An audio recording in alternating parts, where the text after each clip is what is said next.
with his tag. And you could do worse. You could do worse in this matchup than Belmont. Yeah, okay, so a lot of players, as someone who I would say has the most experience in this region in this specific matchup, trying to play Squid Plumber, this matchup is winning for Steve. If I'm sure. There's the whole thing of, oh, but he hits 2 blocks. But if you play at a good range, that doesn't matter. Like, it literally just won't matter.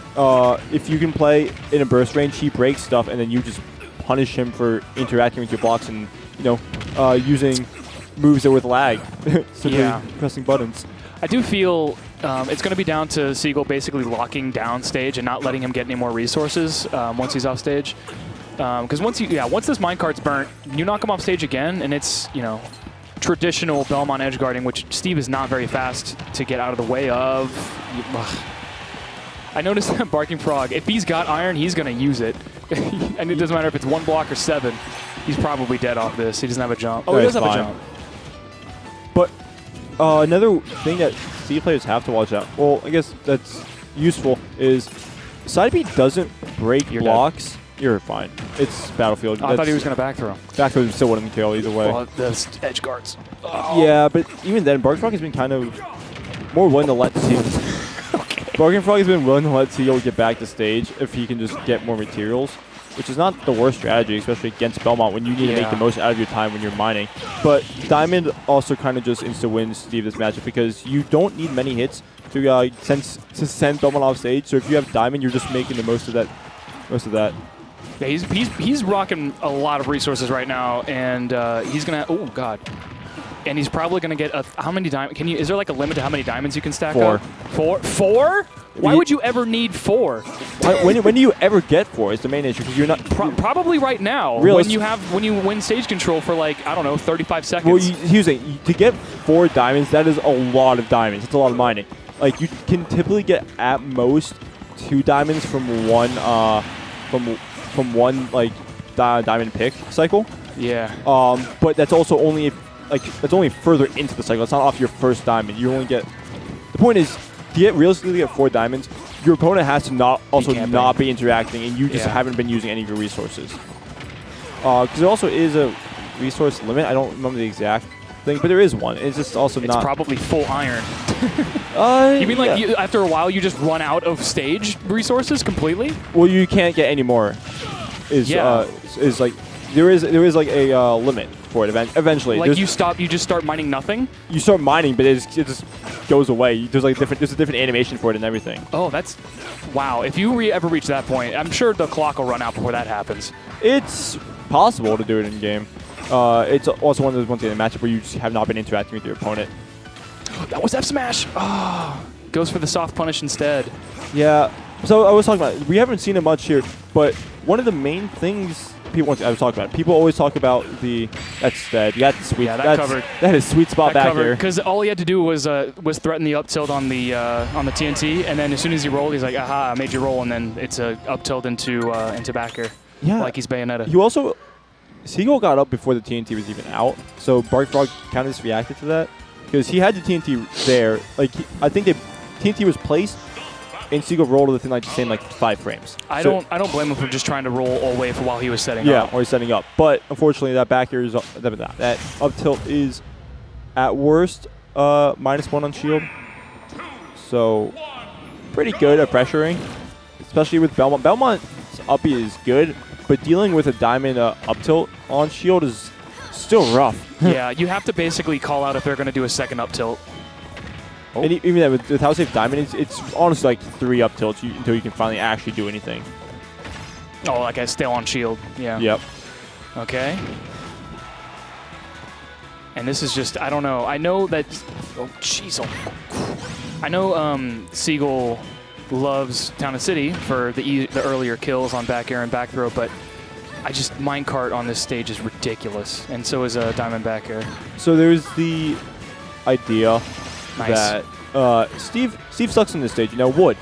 However, I say this is actually a pretty good stage for Steve, purely because of how big it is. You mine really fast when you have when you use axe versus pickaxe. So sure, you're getting more wood than you are like iron and stuff. You aren't getting stone, but you're mining so fast that it doesn't matter. that you have enough state if he got it at that hill. That's That's that the was. stock. I don't know what why that was about. And he got that off the top, so that's going to be even more materials for. But he's fine. Doesn't even try finish breaking the. Oh, I like that idea. Yeah, not the punch tilt. Oh no, that's the problem though. You break your combo tool mining here. Yeah. You break your main shield pressure tool too. Yeah. None of the pickaxe moves are very safe. Oh. Yeah, none of the pickaxe moves until like Diamond becomes safe. Or oh, nice. Without like extreme spacing. I like that Seagull went underneath, broke the dirt and then just went right underneath with the invincible dash attack, and then he falls into the F smash. One of the more safer moves to throw out. Yeah, that's also we're 2 years in the game and people still don't know that you can go underneath block setup if you just have to have the bottom. You just have to have the bottom blocked on, and then you can just walk underneath the whole setup. Yeah. But once again, it is probably better to do it with a option that's invincible. You mentioned yeah, just come through like with the breach and clear. I like they hit the block. They hit is that like the equivalent of like caping it or something, where you just turn him around and he gets reversed real quick? Yeah, sometimes. So if like you jump out of it and like say, nah, I'm tired and stuff, and not even with rage. So that's not it. He died off the top. That was that was really bad DI. That was a little. I keep waiting for him to reflect these anvils back. Yeah, I was talking about it earlier with I forgot I'm sorry, I forgot the other commentator's name. I never actually got it. But is it something Ape, right? No, not Taz. Something with the C. The other guy who was commentating with him earlier. But that there's about like a if you're Steve, you have about 8 or so options there. Well, there's not 8 or so options. You have about 8 or so paths. You know, you can it's either like relying on Seagull doing something or not doing anything, and there's further paths beyond that. He should not be going to. This is the awful matchup. This is possibly one of the worst like character picks that he has that he could go. You just go Sonic. Yeah, like, I was about to say, realistically, go Sonic in this matchup. That is a matchup that Steve does lose. No, he saw Tweak do that, and he's like, oh, that must mean it's a winning matchup. No, we saw how hard Tweak got black lung just trying to take 3 games against Akola and them. Tweak worked so hard. And he still lost. And he still lost. Like, it's just not worth it. Oh, well. We say that, but so far so good. Maybe it's a blind spot for Barking Frog matchup-wise. You never know. Yes, but also you gotta realize he's a UMD graduate. You know who else is a UMD graduate? I don't know. JoJ. Okay. So he definitely has. Have they ever played? Or yeah, these two definitely have played. Like, I don't know if they're the same age or whatever. They are. Like they graduated. Oh, there we go. About a year apart. So. They definitely have experience with each other. Granted, they also didn't like interact with each other as much, but these two have definitely played this matchup. Granted, how recently they have? Yeah, and Joji might even go Ike for it. I don't know. JoJ would definitely probably go Ike for this matchup. I feel like that's just you could just cleave right through everything. Ike having the ability to like just basically back air through stuff or even fair. Yeah.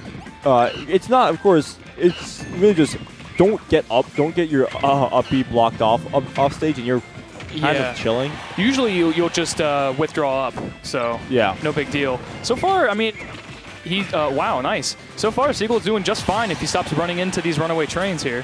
We also haven't been seeing the camp get set up by Barking Frog. There's so much iron. That sword is going to break probably with gold jab does not last long. It doesn't last long. So for F smash, you get 2 F smashes. That's it? I thought it's wood power with weaker, but it's weaker durability. Weaker durability, and specifically, the F smash has lower durability than like compared to everything else would. That makes sense because you're swinging it harder. Yeah, probably. Yeah, in I don't know, in the canon of Minecraft. In the canon of Minecraft, if you break it or you hit someone, it still takes 1 no matter what, like one total use. In the canon of Minecraft, when you die, you lose all your stuff. Well, it depends. Sometimes if you have set inventories true, you just keep all your they got some portal set up or something. There's some command blocks being used somewhere. Yeah, there's definitely some like cheats and server cheats going on here. Achievements are not going to be accepted. That was an F smash if you just. That was a really good, basically tech situation that Seagull got through, and I swear what? I mean, it hit him. Nice. And it got you back to ledge. You're dead. Yeah, that's a very, very poor Yeah, I feel like he needs to do more grab flips instead of these kicks. Because all the grab flips have been hitting their mark. Oh my god. I think that did I hit the block? Yeah, the last little punch. That's it, right? Fourth throw? Yeah.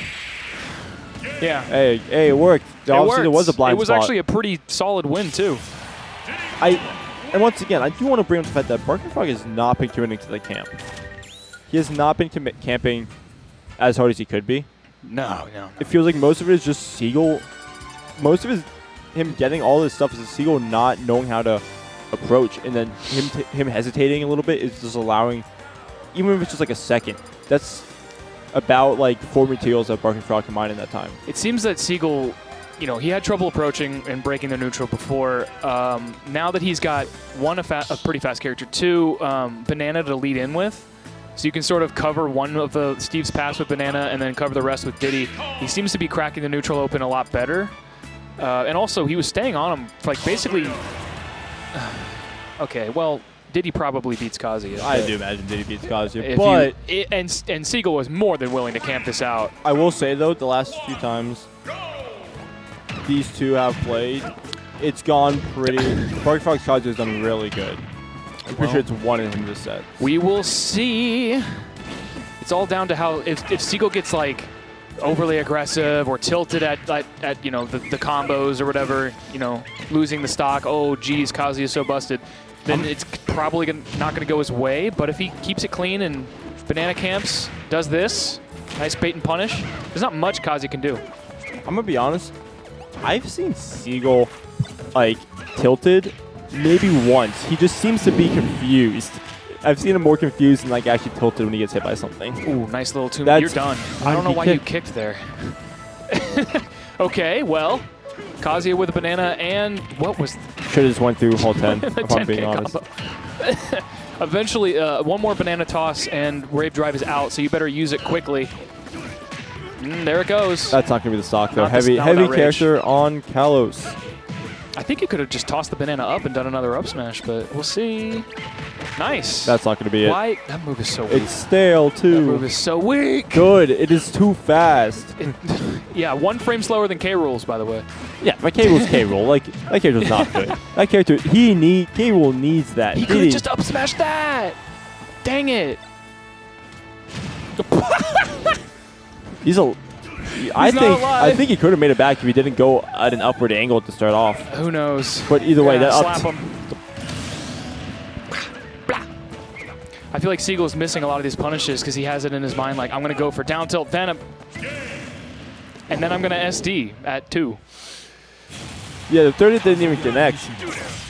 No, that's the Wi-Fi killer right there. The jab or the jab 1 at ledge into... Let's let the buffer take care of it. Jesus took the wheel. He has a wall cling. He could have made that back. Yeah, I think even if you got hit off stage there, like the 30 did connect, why would you air dodge there? I feel like it's one of those things that Barking Frog at that point could just kind of go out there. I guess he was trying to air dodge to ledge. Maybe. Oh, well. And regardless, we're going to get J-Dog back on the mic. That was a funny little set to commentate. Yeah, make sure to follow